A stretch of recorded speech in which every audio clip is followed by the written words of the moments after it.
Negli interventi che ho preceduto, prego, nei saluti, avete notato il ricorrere di alcuni termini quali innovazione, formazione, sfide, collaborazione, confronto, condivisione. Ecco, a me condivisione è un termine che piace molto. Quello che vorremmo fare oggi, io e il dottor Casello, durante i nostri interventi, è proprio condividere con voi, e confrontarci naturalmente, su quelle che sono le novità principali della nuova legge sul turismo. Continuo a chiamarla nuova legge, in realtà ormai sono 2 anni che è uscita, poi hanno seguito alcune delibere attuative. Come abbiamo pensato di strutturare questi interventi? Io descriverò dal punto di vista tecnico-operativo le tematiche di cui si deve occupare l'OGD, perché si fa un gran parlare dell'OGD, OGD, però in realtà abbiamo le idee chiare su quello che dovrebbe fare, di cosa dovrebbe occuparsi questo OGD. Il collega invece Antonio Casella farà la parte più, spiegherà più la parte normativa, ma non elencando soltanto articolo per articolo quello che è stato detto, è stato scritto, ma spiegando con buona precisione quello che la legge prevede in termini di ruoli per i comuni, per l'OGD, per i consorzi, in maniera tale che ognuno sappia, almeno secondo la legge, cosa dovrebbe e cosa non dovrebbe fare. Cominciamo allora con la mia parte, la parte operativa. Faccio un brevissimo cappello introduttivo spiegando praticamente quelli che sono gli obiettivi della legge. Che obiettivi ha questa legge sul turismo? Allora, innanzitutto qualificare l'offerta, promuovere la destinazione, sviluppare i prodotti che il mercato richiede partendo da quelli che il territorio è in grado di offrire. Molto spesso praticamente si mette in piedi il prodotto che non serve al mercato, noi il mercato dobbiamo capirlo, se non capiamo il mercato difficilmente facciamo un prodotto che serve, che possa essere promosso e possa essere venduto. Quindi è un punto chiave questo qui, e la legge giustamente, la ragione lo sottolinea. Favorire la commercializzazione. Ho un bel prodotto, sappiamo che va bene per i nostri amici turisti, però poi lo tengo lì in magazzino, non lo faccio conoscere, non lo promuovo, è fondamentale. Lo devo vendere, altrimenti rischia di essere un prodotto invenduto. E favorire la collaborazione e il coordinamento dei vari soggetti. Spero su questo siamo tutti quanti d'accordo sul fatto che ognuno non può più fare la partita per conto proprio. Bisogna giocare in squadra, bisogna collaborare. Non si va, questo è il mio parere, non si va da nessuna parte da soli. Allora, prima di addentrarci nella legge dal punto di vista operativo, credo sia importante dare qualche cenno su quello che è il mercato, perché siamo operatori turistici, siamo qui per fare business, non per raccontarcela, quindi se non abbiamo idee chiare su come sta andando il mercato a livello mondiale, a livello locale, su quello che sta succedendo, rischiamo di fare dei discorsi staccati dalla realtà. Beh, allora questa è una fotografia degli arrivi internazionali a livello mondiale. Gli arrivi internazionali sono oltre 1 miliardo, è una bella cifra. Quello che a me però impressiona, innanzitutto il ruolo dell'Europa. Vedete che l'Europa ha un numero di arrivi internazionali avuto nel 2014 superiore alla metà del totale degli arrivi a livello mondiale, quindi insomma credo che l'Europa giochi veramente un ruolo importante in questa partita del turismo. Ma la cosa secondo me ancora più impressionante è questo dato, che a livello mondiale c'è una crescita di arrivi, vedete, del 5%. Beh, non poco, stiamo sempre più a lamentarci che tanti settori sono in crisi, ci lamentiamo, il turismo cresce del 5%, in Europa del 4%, 2014 rispetto al 2013. Beh, questo insomma è un bel segnale positivo. Poi però se scendo un attimo e vado a vedere cosa è successo in Italia nel 2014, comincio un po' a preoccuparmi, meno 1,8%, e quindi vuol dire che qui se l'Europa aumenta il 4%, se a livello mondiale sono più 5%, beh, qualcosa forse da sistemare a livello italiano dobbiamo farlo, un po' di autocritica, un po' di... non è drammatico, però insomma questo significa che ci sono anche margini di miglioramento. E da noi che succede? Beh, in Veneto, anzi, meglio, vediamo questo qui. Allora, in Veneto nel 2013 c'è stato un leggero calo rispetto al 2012, però i primi 10 mesi dell'anno hanno dato dei segnali positivi, c'è una ripresa. Chioggia, se confrontiamo gennaio-ottobre 2014 rispetto a gennaio-ottobre 2013, parlo in termini di presenze, abbiamo un leggero calo, per carità, non esorbitante, però anche qui stiamo attenti perché altre zone del Veneto sono cresciute o quantomeno sono rimaste stabili, quindi dobbiamo interrogarci su cosa possiamo fare di più perché questo sia importante. Ecco, questo bisogna sempre partire dai numeri. Mercato significa anche nuove tecnologie. Sì, noi qui stiamo ancora a parlare di di web, di app, però vediamo Google che ha lanciato i famosi Google Glass, quindi nuove tecnologie, nuovi modi di esperire un prodotto turistico. È vero che li hanno anche temporaneamente ritirati dal mercato, stanno cercando di creare nuovi prototipi, però quello è il futuro. Abbiamo gli smartwatch, abbiamo sistemi di pagamento con il Near Field Connection. Siamo qui spesso, in Italia in generale, a discutere ma la carta di credito sì, carta credito no. E in realtà i turisti, soprattutto quelli stranieri, utilizzano nuove forme anche per la carta di credito. Questi sistemi praticamente che avvicinando queste modalità, avvicinando lo smartphone o il tablet si riesce a pagare direttamente, senza carta di credito. Quindi ecco, è bene riflettere. Altra cosa, ci sono nuovi attori che sono comparsi sul mercato.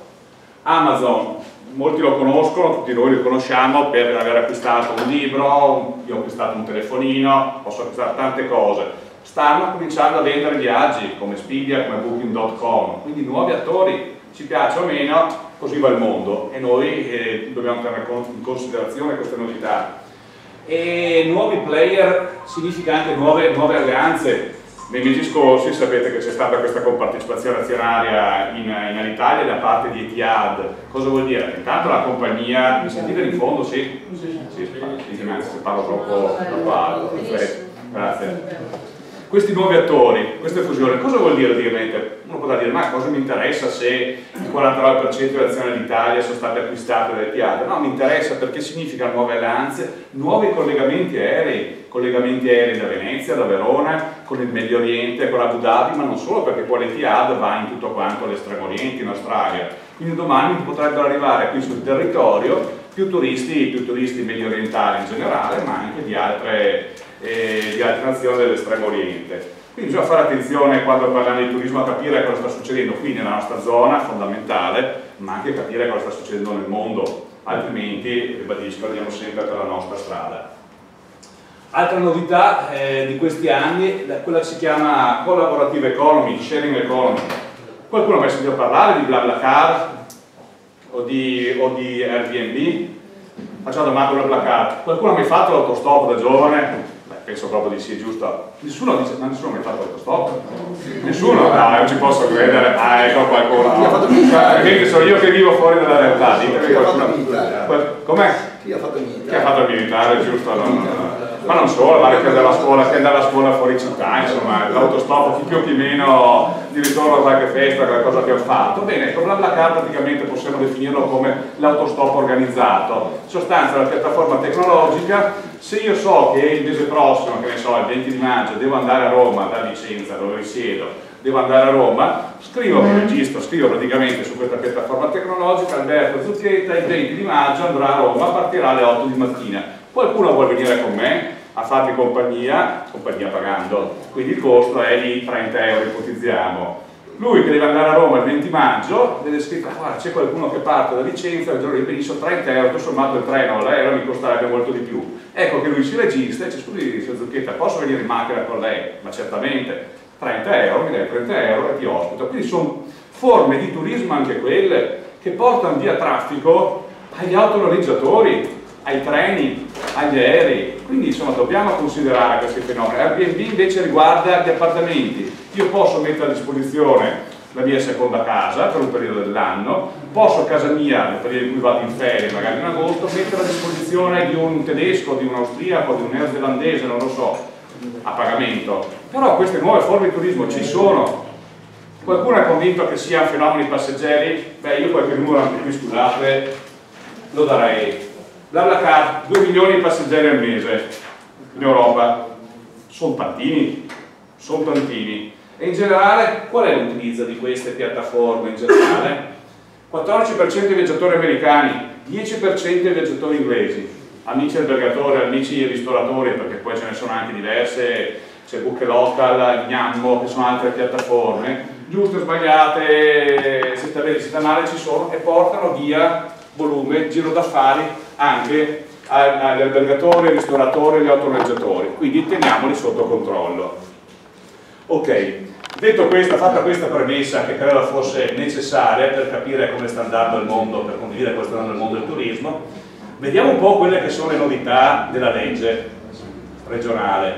Gli STT, i sistemi turistici tematici, gli OGD, li abbiamo accennati prima, organizzazione, gestione e destinazione, gli IAD, grosse novità anche sugli IAD, i consorzi di imprese turistiche. Tra parentesi, non a caso, ho scritto articolo 18, ci spiegherà bene poi il dottor Casella perché questo articolo 18, quindi non qualsiasi consorzio, consorzio dell'articolo 18. Bene, cominciamo la nostra carrellata. Prima di tutto i sistemi turistici tematici, accennava prima il vice sindaco. Allora, la regione cosa ha fatto con la nuova legge? Ha diviso il territorio, i comuni, ha diviso in 9 sistemi turistici tematici, cosiddetti STT. Li vedete qui, non so se riuscite a riconoscere, si vede lì in fondo, si vede tutto bene, perfetto. Allora abbiamo il lago di Garda, abbiamo la Pedemontana che è quella verde, la montagna veneta che è questa qui, okay, che va dalla Lessigna all'altopiano di Asiago fondamentalmente, abbiamo le Dolomiti, la provincia di Belluno, la Pedemontana che attraversa tutto quanto il Veneto trasversalmente, abbiamo le città d'arte, i centri storici, città murate, sistemi fortificati, ville venete, abbiamo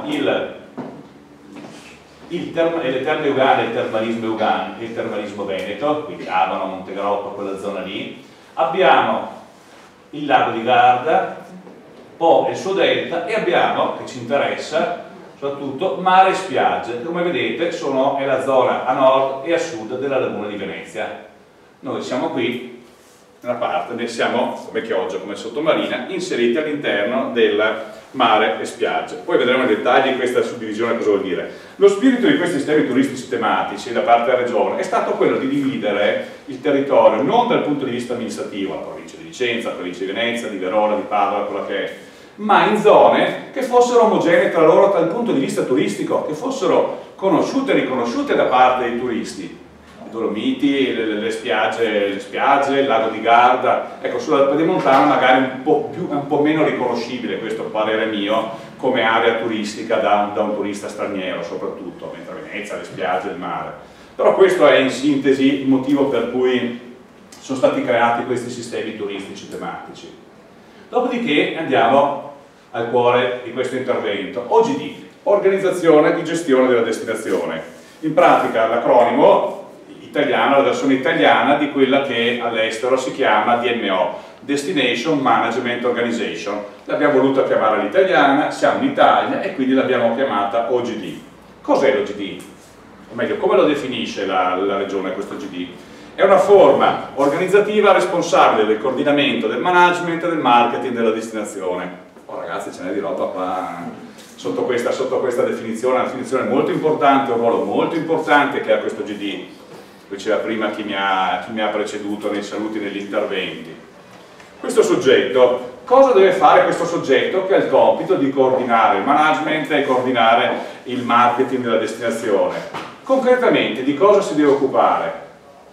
Vediamo un po' quali sono queste attività, perché è un soggetto che va creato, poi Casella ci spiegherà bene nel dettaglio cosa prevede la legge, si può costituire in qualsiasi forma, se ne sono già costituite nel Veneto, ma vediamo quali sono gli obiettivi prioritari.